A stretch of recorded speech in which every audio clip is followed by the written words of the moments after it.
are committed only with the freedom and the dignity of our people. It's the fundamental for us. We are not fighting for an ideology. We're not fighting for the capitalism or for the communism in our country. We are fighting for the independence of our people. Our army is not a military organization like the other armies, you know. See, our army is an instrument of our people to fight for independence. It developed from nothing until now, what you have seen, see? But the principal character of our army is that we are not military people. We are armed militants. See? And after independence, after we have realized our goal, the major part of these people have to go back to cultivate the soil. The moment we all been waiting for. The reason why most of us are here. But before I call him, I just want to tell you how I learned about Dr. Macedo. I came to America when I was 6 years old, been there 45 years. But throughout the whole education system, I never heard one thing about Cape Verdeans until I went to graduate school at Brown. And the very first class, my assigned reading was a book from Dr. Macedo. It was a shock to me. Then I started researching to find out that he knows people in my family. So, of course, it's a great honor to have him speaking here, and I think we should give a big round of applause for him, because I'm pretty sure you're going to be blown away as well, as I'm always when I hear him speaking. Dr. Macedo.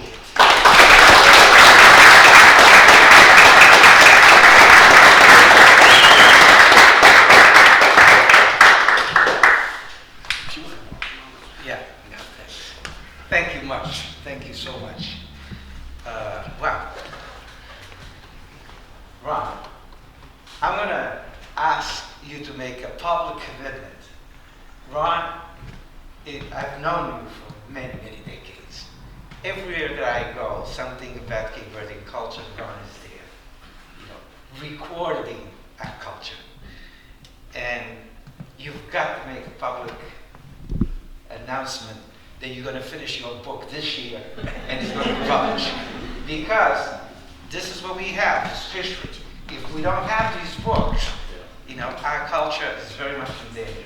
Yes. And I am really worried about the future generation of Cape Verdeans, because the eagerness to know who you are, to have that Cape Verdean identity. When I came to the United States, from Cape Verdeans born in the United States, you know, made me want to be who I am today.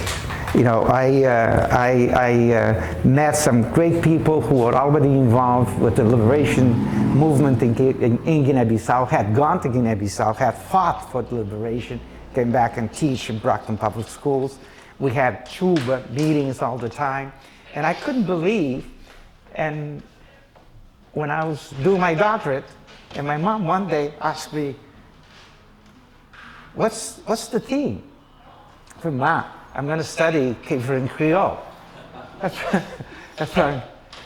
Cabo Franco, then I'll translate. Cabo Franco, como não fazer tudo aquele sacrifício para mandar São Vicente estuda. You know, my dad used to actually spend half of his salary to support me to get, you know, high school education. And then we came to the United States. My dad, he says, my mom, 7 kids, so you could all study. Agora só estuda a língua que o papi already. I said, Mom, I am in the English department, and we have thousands of students that take those courses, English 101, 102, obligatory courses is in English, and their parents are not telling them not to study English, because if they don't study English, they never really will, quote unquote, make it. So you may think that she did not have an impact. Well, she did. I didn't feel, subconsciously I felt, man, maybe with all the sacrifice, I should really give her what she wants. then later on, after I got tenure, and I decided to, well, first of all, there's a reason. I got divorced. I figured rather than go see a psychiatrist, I would really go back to graduate school because I really had a great time studying. Actually, I love being a student more than being a professor. And then I decided to do a second doctorate in language behavior. That sounds better for my mom. In a sense is that, and I will talk a little bit about that as we go along, because I'm going to try to, one, admit, because I personally knew people involved in semi-slavery in the 1960s. And some of you know who they are. I will not mention names, that's not the real issue. The real issue is that in the 1960s, for example, Cape Verdeans, given the dire situation of drought, famine, and so on and so forth, were recruited under contract. That really was not a contract. They would get so much money up front. They would be sent to Santo Meio Prince. They would work for 2 years without housing. They work in the field. In the field, they had these barracks, tents, you know, and terrible, horrendous, which has been documented, situation, and then would come back to the island with no money, And I knew people who transported them, who basically got a commission from each head they contracted, you know, in a sense that basically were complicit without knowing of their complicity in a form of slavery in the modern times. So I decided that rather than talking about slavery, and I'm so glad you showed me, you know, the exhibition upstairs, that because, you know, we never own up to the role that we played. This is a great culture. I love my culture. I love my people. I'm going to celebrate my people here today. But at the same time, we cannot go on without acknowledging the role, the strategic role that Portugal had by using Cape Verde in the dissemination of slavery all over the world and the maintenance of slavery of the mind, you know, that we all had through school, as you mentioned. I never saw a map of Cape Verde until I came to the United States. You see, I never knew that, you know, my language was a language until I came to the United States. But I think that what I'm going to do is that I'm going to talk about the mechanisms of neo-colonialism that continue to enslave us, and then to make that bare, and then once we do that, then we can have a discussion, you know. So if I am critical a little bit, it's not because, you know, we're not worth it or we should be demonized. It's how we were used without knowing that we were used by the system to continue to reproduce this Western-centric, Portuguese-centric world that, that many of us still buy. Whereas Ron is regretting he didn't know how to speak Creole. I know people who were born and raised, studied in Cape Verde, speak Creole and deny that they speak Creole. So we need to understand that mentality. We need to understand that mentality. So when Joe, by the way, Joe, where are you? I tried to marry one of your sisters, but they're all married. So, but when Joe asked me to speak about the history of slavery in Cape Verde, we had slavery in Cape Verde. It's not just, you know, a factory for slavery. And the global connection, I began to think about what I had learned in grammar school, in Brava, about the heroism of the Portuguese conquerors. just the name alone should tell you something. We celebrated conquistadores, the conquerors. We should really probably have the critical tools to problematize. Conquering what? Conquering human beings, conquering what's not yours, stealing lands, trafficking in the selling of human beings. But we were not given those tools to be able to do that. So thus, critical thinking is appropriate, because while learning how to read and write, while to try to struggle to develop your identity, we need to have the ability, to make linkage, to understand that you're conquered. Somebody is a conqueror. Someone has been conquered. You see, and that process involves violence. So we should really learn that while we celebrate Vasco da Gama, we need to understand also what Vasco da Gama did, and I will try to share some of that today. So it is very true that Vasco da Gama, launched I quote, the era of history that set in motion 500 years of Western expansion and the forces of globalization that now shape the world. In essence, what Vasco da Gama in Portugal did is no different of the globalization that new empires are engaged in and expanding and fighting and killing babies and so on and so forth, trying to extract what's not theirs and get the natives and the indigenous people to pay the price, and huge price. And sometimes we remain complicit. We see the horrors and we do very little about it. So it's it's not really strange that many Cape Verdeans, in order to survive, also saw the horrors and couldn't do much about it, or decided not to, or didn't even think about it. They just wanted to survive, So in a sense, Portugal launched the first era of globalization.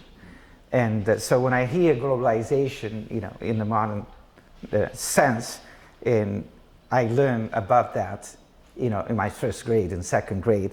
And if I didn't learn well, I'll be punished to palmataria, for each error that I commit, So it was also true that under the banner of Christianity, Portugal and Spain began in large scale the mercantilist age, where Africans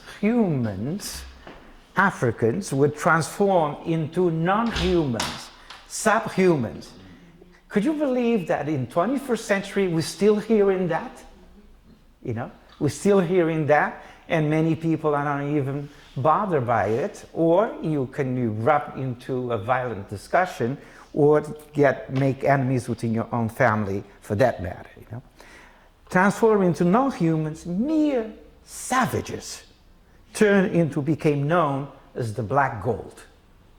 And these savages were the slaves that our ancestors had a role in coming to the New World, in making a living, and some of whom stayed, in order to survive. So the Black Gold for Portugal meant a great deal, because Portugal was so poor, a monarchy in decadence, that they couldn't even make their own gold coins. So that's when they expanded, and rightly so for them, into the globalization, and then tried to use the technology of navigation through Prince Henry to conquer people, and rob lands, steal, plunder, rape, and so on and so forth. I'm using these words not lightly, but we need to really understand the violence of the whole process that I was taught to celebrate. In fact, not only taught to celebrate, we had parades, we had theaters, we had all kinds of activities in schools to honor, the flag, to honor the Portuguese, to honor those who did all of these things. But the negative things about Vasco da Gama and his colleagues and cohorts, were never really taught to us. We understood that by being Portuguese, then we would become, like there's a term in Creole that's used, but only if you know Creole to know what I mean. By knowing Portuguese and assimilating to the Portuguese culture, in denying who you are, in sacrificing your identity, jam branco je. Meaning, I am white already. So the assimilation process didn't work very well for me in the United States because I had been had once, but I didn't know better. No, the second time, no, I don't need to assimilate because assimilation implies giving up who you are in order to be. It's an incredible unjust. Think of Americans all over the world in business and so on and so forth. In order for you to be a human being, you got to stop being an American. You got to stop speaking English. You got to stop eating McDonald's hamburgers. No, it cannot be done. You see what I'm saying? But we were asked to stop eating our cachupa and stop speaking our language and stop dancing our marga. No, ain't gonna go. So in a sense is we have to understand that these terms are not really neutral terms. Far from it. They involve a lot of psychological violence, if not physical violence. In my case, physical violence, because if I didn't do well in my Portuguese that I was learning, I would be punished physically. Punished. So some of us made it, others did not make it. So for me, more than Christianity, all of this done under the veil of expanding Christianity, more than just expanding and teaching and converting Muslim into Christianity and African to Christianity, the sale of black women, men, and children in the New World became the main motivation for the Portuguese coinage of the term discovery in 1486, more or less. There's all kinds of debates about, I'm just giving you these terms, but we could discuss about exactly the date, but that's not here or there, While the term discovery constitute the anchor for the manufacturing of, I quote, the greatness of Portuguese that I was coerced to memorize. I did not learn. I had to memorize, because remember, I didn't speak Portuguese when I went to school. I hardly understand Portuguese when I went to school, And for me to memorize, and then in the exam, I would vomit back what I did not understand. So much so that when I came to the United States, I was almost 16 years old.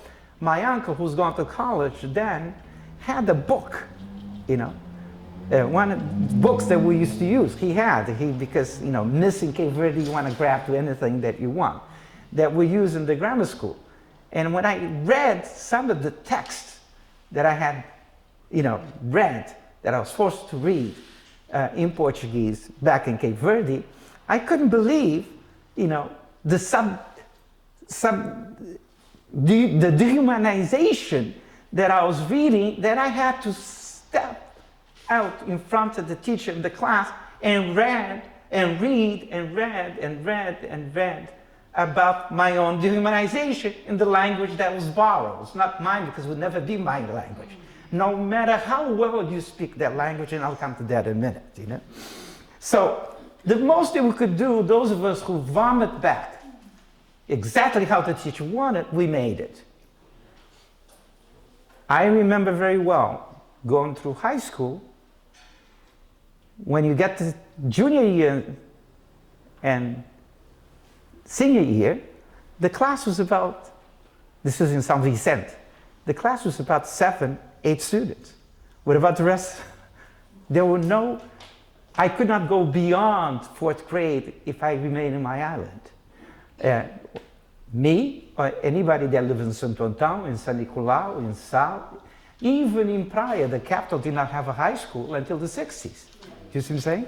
In Guinea-Bissau, there was no no high school to speak of, and Amilcar Cabral did his high school education in São Vicente. So the lack of education is not a coincidence, it's by design. Because as Trump knows very well, he said, I love the uneducated people. Sorry if some of you are Trump, but loving the uneducated people means that's how you control them. Because teaching is dangerous. Reading is dangerous. Literacy is dangerous. So the government, the colonial regime, didn't want us to be questioning or to have the capacity to say no. In order for you to discover, you cannot discover. In order for you to discover, you need to know that the people that you discover, or the land that you discover, these people were not lost. The United States was not lost. The American Indians were not lost. They were thriving. In fact, they helped, at least according to the Puritan, and I have this dear brother of mine who does the Plymouth Pilgrim Parade, their arrival every year, fantastic job, and I participate, not because I agree with it, I participate because he believes in it, he invites me, I honor him. But I also let him know how I disagree. I tell him, listen, you should have more Indians parading with the group. But the key is that if the Pilgrims did not help the initial Pilgrims, I don't think they would survive that first winter, But that's no here, no there. The bottom line is that discovery that teachers so much wanted me to know and to brag about and to do well and to get great grades, in my exams, also hid the very obvious, that the Africans and the American Indians that were discovered by Portuguese and Spanish crusaders, these Africans and American Indians were never lost, as I mentioned before. They were not discovered. One is only discovered if one is lost, and none of them were lost. None of them. They had their own civilization. They continue to have their thriving civilization in Africa.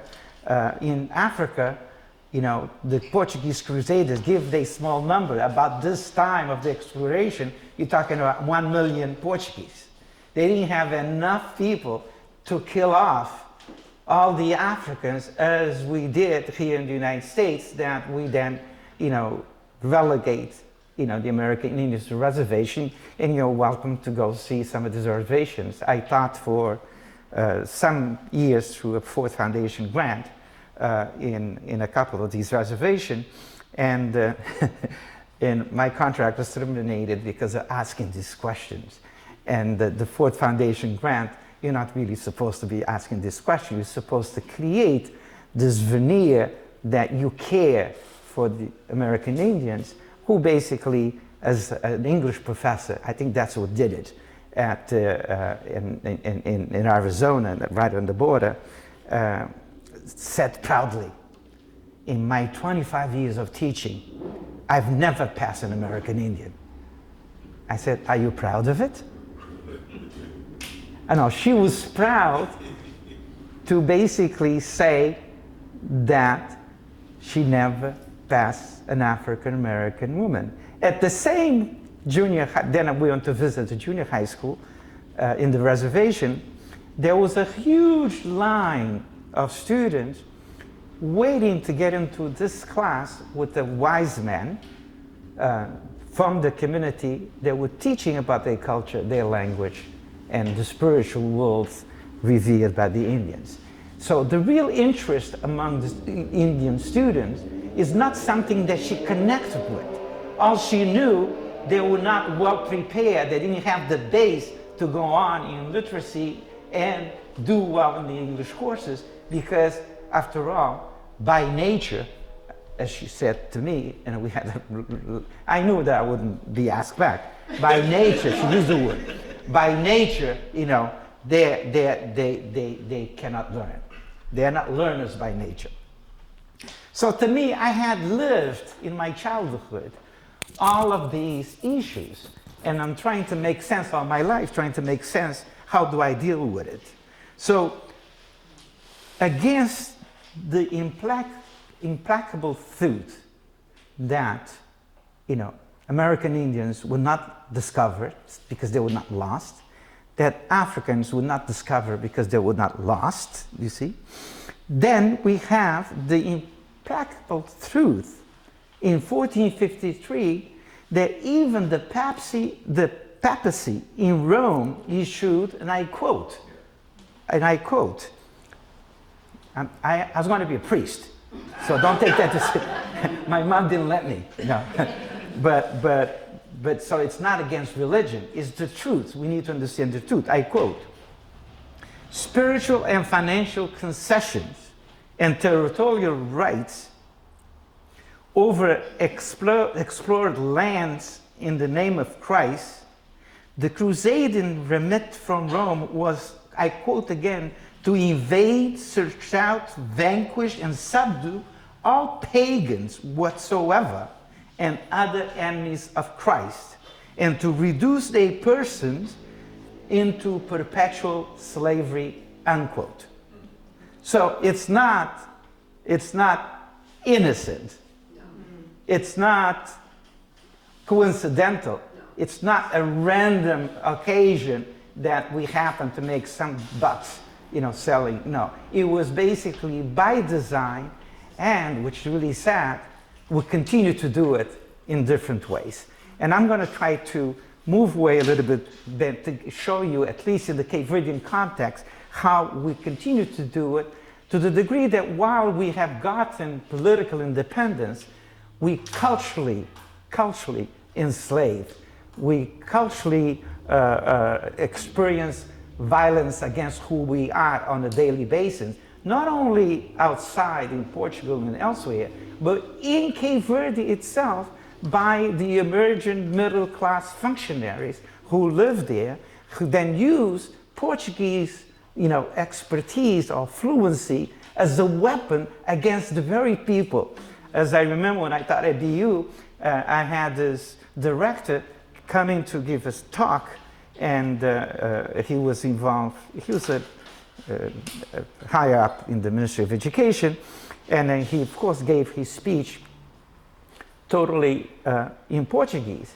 And in the audience, Ben Silva and many people like Ron came, actually most of the people that came to his talk were Cape Verdean Americans born in this country who understood from their grandmothers the talk, but did not understand Portuguese to make sense of the talk. So at a certain point, you know, I was a little bit unafraid.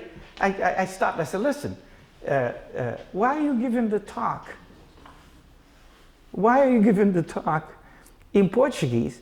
See, most of my colleagues here do not speak Portuguese, you know. So, and then he kind of blushed. He was taken back, first of all, that somebody would stop his speech. And then he tried to apologize. But there's no argument. Yeah, because I said, well, then he goes, and the only argument that he had, well, is a matter of habit. I'm accustomed to it. Because in Cape Verde, you know, we all do this in Portuguese.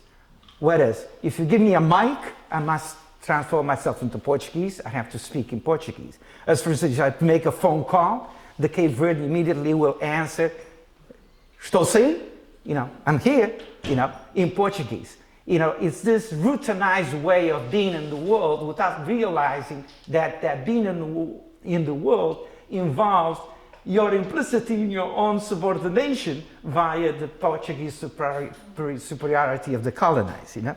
So basically then he says, well, I said, well, it's easy. If I start speaking English right now, you'll be out of the ballgame. You will not understand this. And all my colleagues, they all begin to question me in English, you will not understand. So that's the end of the dialogue. So we have to come up with a language. Well, what language do we have in common? The language that we have in common is Creole. And yet Creole, nobody wants to speak Creole, particularly in a university, particularly in church, particularly anywhere, you see? So the real issue is that has been totally transformed. Guess in what language Cape Verdeans, born in different countries, from Holland to Brazil to Belgium to United States, communicate with their siblings all over the place that do not speak French, that may not speak Dutch, that may not speak English. Guess what language is used widely? Creole. So in a sense, what the government for 500 years, the Portuguese colonial power did to basically suppress that language was not able to be suppressed. And today is flourishing. Nevertheless, educators haven't gotten it. They haven't gotten it. And educators in Portugal, in Cape Verde, even worse, because here we developed bilingual education program in Cape Verde in English. We got great results from Swiss high school to Boston. Kids that never went to college, now graduated from all kinds of college because language was no longer a barrier. Not to mention, which I'll return to, the identity. So my teachers, my Portuguese teachers in grammar schools, asked us to learn that in 1415, more or less, the Portuguese, I quote, stormed the Muslim port of Ceuta in Morocco to wash their hands in infidel blood. Sounds familiar? They fulfilled their contract to the letter. 3 days of pillage and massacre had ransacked a place once described, I quote, the flower of all other cities in Africa, unquote.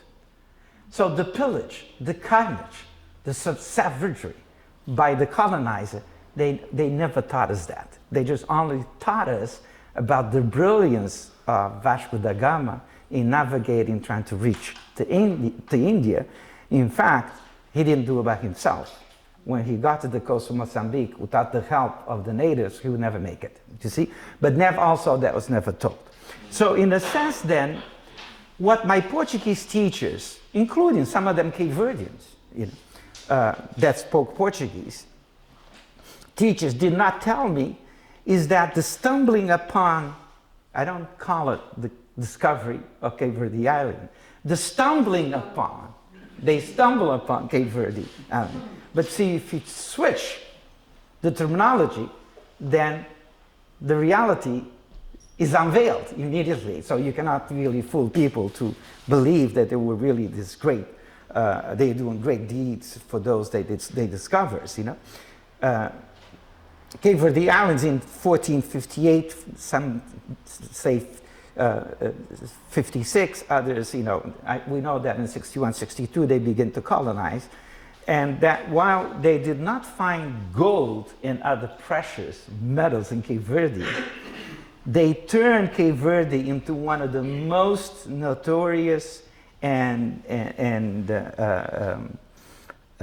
effective slave factories in the west coast of Africa, where humans from Senegal and Sierra Leone, mostly, not only, were turned into subhumans, and they wrote about that, that's published, and that's how they would say, you were animals, to be sold to the highest bidder in the Americas. If you go upstairs, you know what I mean. If you know anything about, if you read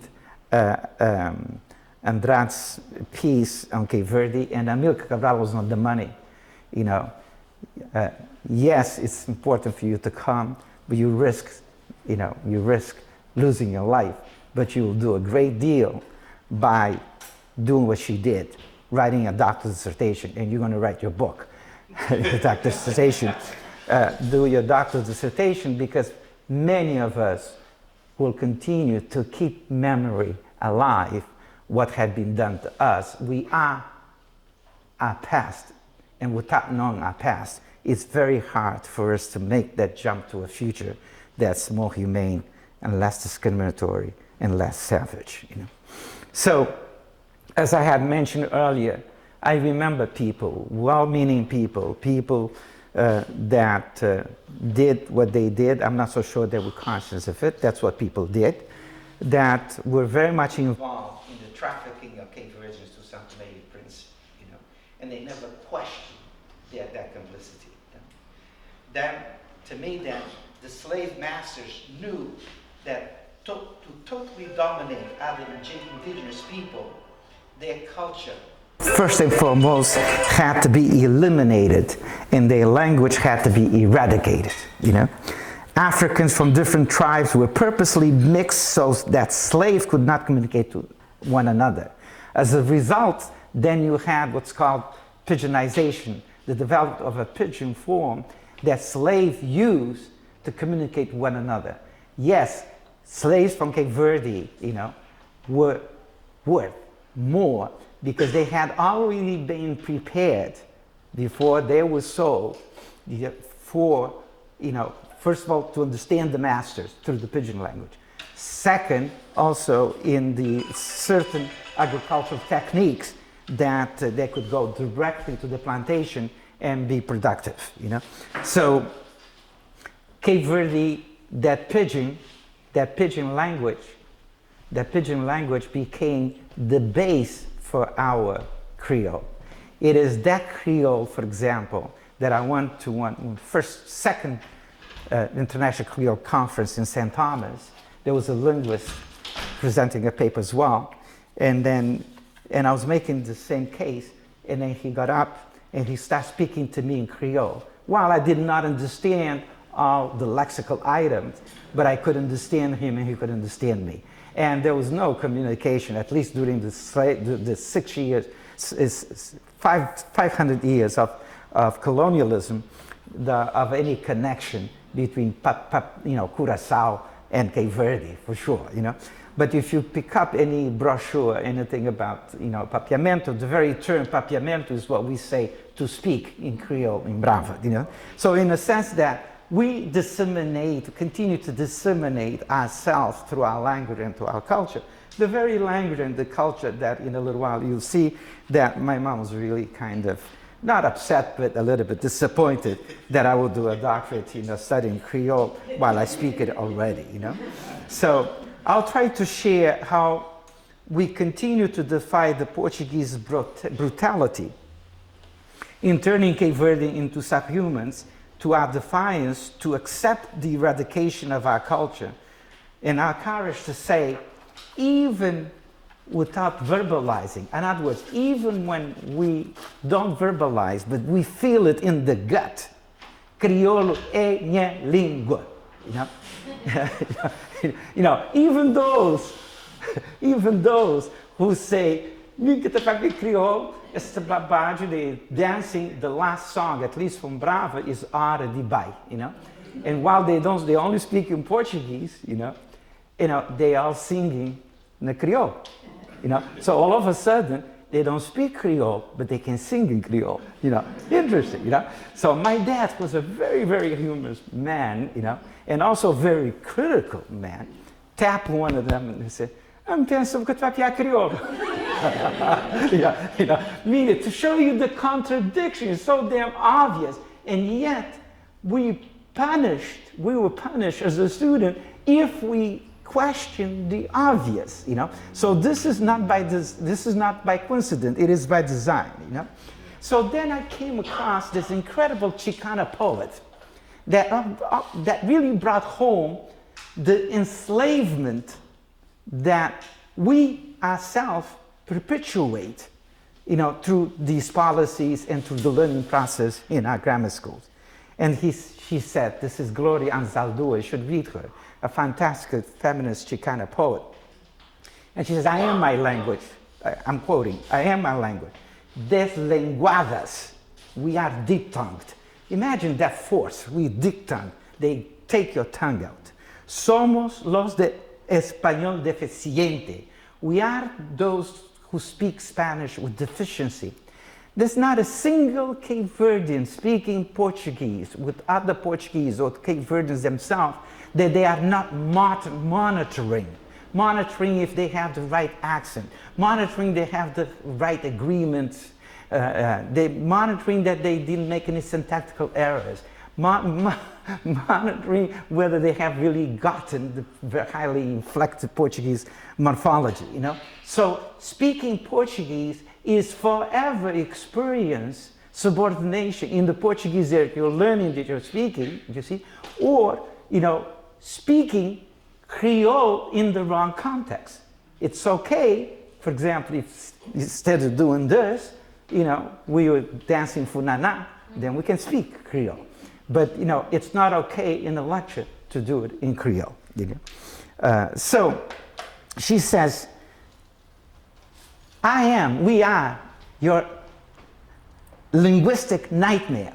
This is not what the colonized want, you know. In fact, they use, all you have to do is to visit any ESL classrooms and you'll hear English American teachers saying these things, you know. We are your linguistic aberration, your linguistic mestizaje, the mixture. But that mestizaje is used as a power, not to empower students, not to basically disempower. The subject of your bula, your jokes, you know, the subject of derision, you know. Gloria Anzaldúa, please check her out.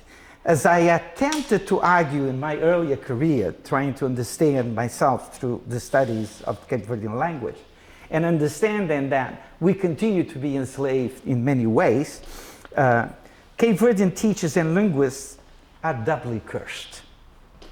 They have, on one hand, to deal with the indignities thrown at them by most colonials' professional arrogance, who find the teaching of Creole almost sacrilegious. And on the other hand, these professionals in Cape Verde remain mentally colonized, and they coexist in the educated strata with the official Portuguese, a colonial language that provides most Cape Verdean with the experience of being nobody, you know. And for you to be somebody, you must speak Portuguese, you know. And I remember friends of mine that we, you know, when I visit them in Cape Verde, you know, particularly after they had a few grog to drink, and I says, you know, but why the insistence to speak Portuguese, you know, to your workers when you know they're struggling to make an argument? You're going to win always. I said, no, é para manter-se nesse lugar. You know, is to keep them in their own place. So language then has been used as a weapon.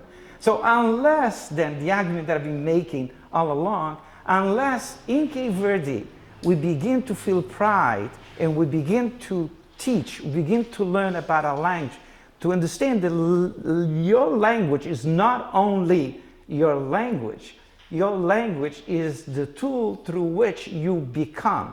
You know, we are not, we become. And we become through language and through our culture. So we can't talk about fostering cultural diversity and cultural, you know,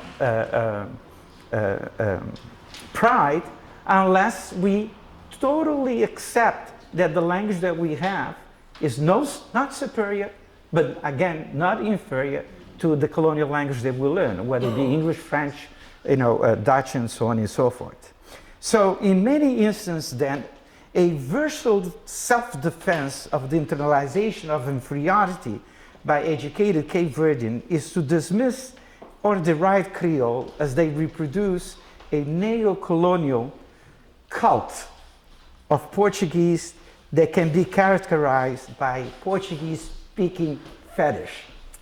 You know, I have a cousin who speaks only Portuguese. Speaks only Portuguese, and his wife from Brava does not really speaks Portuguese, but she doesn't really express fully and spontaneously in the Portuguese language. So it's really funny to see the interaction. He speaks in Portuguese, she responds in Creole.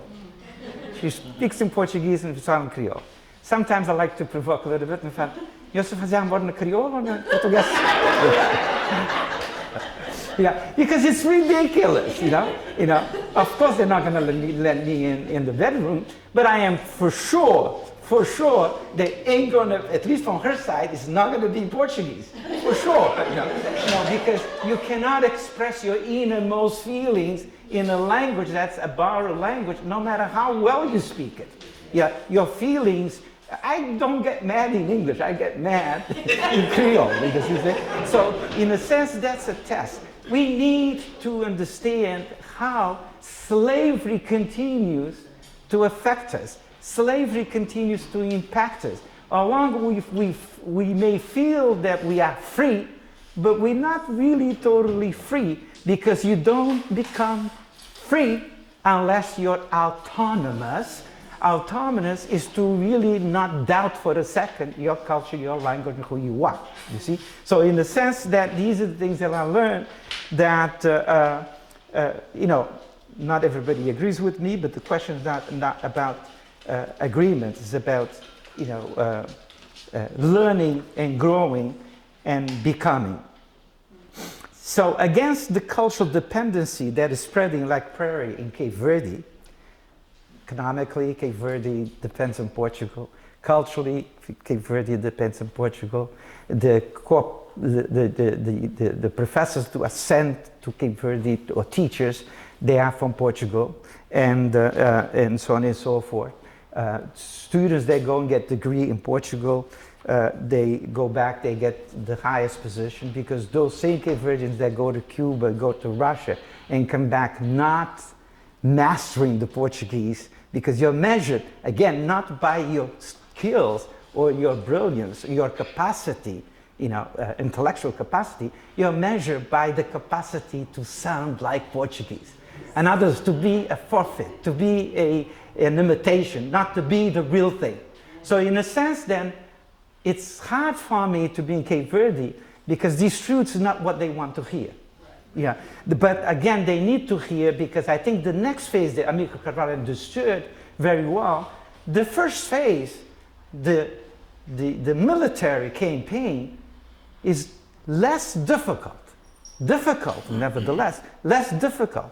The more difficult, and unfortunately he was assassinated, because he would present a real danger, not only for Portugal, but the other colonizers in Europe, because he's talking about the total freedom, not only freedom, the total autonomy of Africans, you see? And you do it through going back, as his term, going back to the culture, And then you cannot go back to the culture without your language, for sure, And you can mimic it, you can fake it, And since we are in the era of fake news and fake everything, so you can be fake Creole, or fake Portuguese, So I really believe that one cannot gain total cultural independence without emancipation, as one cannot be emancipated totally without first decolonizing the mind. And keeping your mind colonized, and our willfulness to want to be engaged in that colonization process is a form of slavery in my way. So in a sense, I wanted to basically say it's important to learn history. I could really cite all kinds of really tragic cases about Cape Verde, but that's for another. And our role, in that, discussing and savage process of selling human beings, but more important for the saving of the future generation, for us to understand that our youth need to understand it is okay to be you. It is okay to be. It's not a question. It's not okay. Is it okay to be black? Because I had a lot of Cape Verdeans. Well, they become African Americans. You're still faking it. You see, you're still faking it. There's something about our culture. If you say to your African American friends, "No vai comer cachupada," it's because sabe what you're talking about. What is this? Oh, gross. No. So let me finish by. Then we can talk. And by keeping Creole outside the institutional life, which this is what they have done in Cape Verde. Creole is spoken by everyone, you know. But if you go get your birth certificate, you don't do it in Creole. You have to do it in Portuguese. If you go to get your blood test for marriage, you don't do it in Creole. You do it in Portuguese. Now, if you are from a remote little, village, you have not been touched by Portuguese. Guess what? You need a translator to go with you to do what you could do if you basically... So in a sense, the independence, political independence, has created a middle class which remains still colonized and implemented, and in some real ways, more ferocious language policy, because they're really using the Portuguese knowledge as weapon against the native speakers that without the ability to sound Portuguese or to fake it in Portuguese, they are discriminated against. I hear from students who study all over the world and have degrees, in some cases doctoral degrees, let's say from Russia, from Moscow, or from Ukraine. I know a case in point, that they don't go up in the promotion scale because they quote unquote struggle, in Portuguese. As noted by my friend and collaborator for many years, then who also worked in the literacy campaign in Cape Verde and Guinea-Bissau, Paulo Freire, and he says, I quote, "In spite of the high level of interest and motivation of those who become literate," he became famous for teaching literacy to the oppressed, that Brazilians thought, again, a colonized mind that couldn't know how to learn to read or write, even though they were great fishermen, even though they were great in everything else they did manually. But the system, forbade them, and in fact was a crime in many instances to teach them to read, how to write and read, as it was a crime in the United States. If you got caught teaching slaves to read and write, you pay the price. You're not protecting the slaves or the African Americans. You're protecting the system they wanted to continue to exploit and have, in a sense, free labor. So he says, then, regardless of the interest and motivation for those becoming literate, it is impossible to learn a foreign language, as I was forced to do, because I didn't speak Portuguese. In order for me to read how to read or write, I have to learn first a foreign language, and second, if not simultaneously, learn the mechanics of reading and writing. So this cards are stacked already. All you have to see, American, the youngsters, that's what I did most of my career, to see why is it that African American, Latinos, and immigrants, they are failing and dropping out. They're not failing. It's not they are failing. The system is failing them by not creating, a pedagogical space where would be, second nature to just translate who you are orally, because language, by the way, didn't begin by writing. Language is first oral. It became codified. So if you codify Portuguese, English, and Russian, and so on and so forth, that's your life, that you can also codify Creole. The reason we don't codify Creole, or we negate that Creole can be codified, is precisely because of that enslaved mentality that we want to reproduce without knowing that we're doing so. Do you see? So to me, that, in a sense, I wanted to expand this slavery for us to see how do we intervene in a pedagogically harmless way to infuse pride in keeping our identity, preserve our cultural identity through Creole, in our everyday experience, even within the official institutional life, that there is not a single moment in which the Portuguese language is necessary. In other words, you can live in Portugal, not Portugal, I mean, you can live in Cape Verde. If you had Portuguese, if you had Creole officialized in every single domain, you don't need to learn Portuguese. But guess what? Since it's not forced learning, you would learn Portuguese, as Cape Verdeans do learn French, they do learn German, they do learn, English and so on and so forth. I'm amazed, students from Cape Verde come to study in the United States, they already speak 2-3 languages. So you're telling me now they can't learn Portuguese? Why is it they speak in the other language? Because they don't have an antagonistic relationship with the oppressor. Because the Portuguese speakers, I remember, when I came, I had this Portuguese friend, classmate of mine, took me to his parents, uncles in Cambridge, East Cambridge. And he introduced me this Portuguese. I was Portuguese, my passport was Portuguese. This is a friend of mine from university, a Portuguese classmate. And then I said hello, but I remained quiet because I knew they were trying to figure out where I was from. And so I didn't say anything. So basically, after 10 minutes, the uncle says, você disse que é das ilhas. I'm from the islands. De que ilha?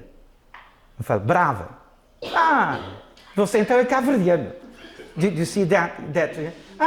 Você então é cabo-verdiano. No, you're not really Portuguese. You're Cape Verdean.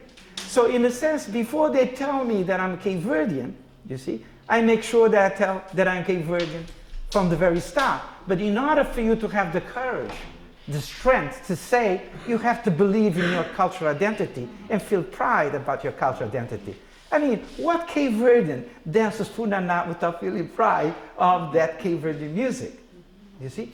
And yet, I'm really surprised. I went to visit my aunt. We have an aunt who's a nun in Roxbury the other day, and she took me to Mass because she thinks that I need to be saved. But I love her to death, And then and every single song was in Portuguese. I'm saying to myself, we have this incredible music that even in Portugal, the best artists, contemporary artists today in Portugal television are Cape Verdeans, like Lula and so on and so forth, you see? And yet in the church, you continue to sing in Portuguese. And you're telling me that you can't sing, Christian songs in Creole? Of course you can, But the inability to go and do that is the same thing saying Mass. Priests, Cape Verdean, in fact, I asked some of them, and they tell me, well, it's cultural habit. It was cultural habit, I was an altar boy in Latin, and I memorized everything, all the answers correctly. I was very good, and I used to do sometimes 2 masses a day, because in one area and another area the priest would go, I'd go to pray, because I was able to do that. But I didn't understand anything what I was saying, 0. You see? So that's why they changed the Mass from Latin to regional languages. But we haven't been able to go there in our own language. You see? In other words, institutionally, the church in Cape Verde continues to be colonized. Do you see the point I'm trying to make? And it is, my aunt will never do it. Not because she doesn't want to, she loves her Creole, but because that's not how it's done. So basically, the system dictates who you're going to be. Let me end by saying that, and then we can discuss, by saying that simply put, it is the language policy. So if the language policy is colonized, is designed to colonize, you bet that you're going to be colonized as an individual, no matter how much you say that you're free, since it's extremely hard to cut the yoke of colonialism that generated slavery, continues to be up to this day in different forms, but nevertheless oppressive forms. The colonized speaker are using their language practice. They can use their language practice by speaking it. By speaking it, you defy the colonizer's oppression. You see? By speaking it, you interrogate the unjust policy that was created by the colonial rule. You know? By speaking it, you begin to exclude yourself to the process that you're relegated to be dehumanized and categorized as subhuman, as savage, or as merely as a Creole patois speaker, which is already, derogatory. So because I end with Gloria Anzaldúa, because she says, because we speak with tongues of fire. In other words, you speak Creole, you're speaking with tongues of fire. You threaten the Portuguese. They don't want you to speak it because they feel threatened by it. Because we speak with tongue of fire, we are culturally crucified. Racially, culturally, and linguistically, somos huérfanos. We are orphans. We speak an orphan tongue. Unquote. After half a century of political independence, it is high time, that we shift the orphan tongue paradigm and reclaim our Creole as the language of defiance, as the language of love, as the language of power, and as a language of our true being, Creole individuals and Creole speakers. A love that can be only sustained through the beauty of our culture, and you can hear this in the words of this Marna that I'm going to share to you. Try to figure out, try to think about saying or listening to the same Marna in Portuguese or in English, and then have the same depth, breadth of intensity, in this language. Ain't gonna happen. So I say, partida, hora triste de tormento, chan chora minha mágoa. Deitado na ragaz de aquele crioula, hoje, cuse deita na ragaz de crioula, e outro cuse deita na ragaz de portuguesa. Verdade, né? Meu coração pulsa na teto. Ele crê fica, mas ele tem que vai. Na doçura de boa olhar, sedutor. Na calor de vos afetos, na paz de vos olhos madornados. Try to say that in English. Can. Madornados. Olhos madornados. Caten translation. No pofé de torna volta. Unquote. Obrigado. Thank you very much for listening. I hope that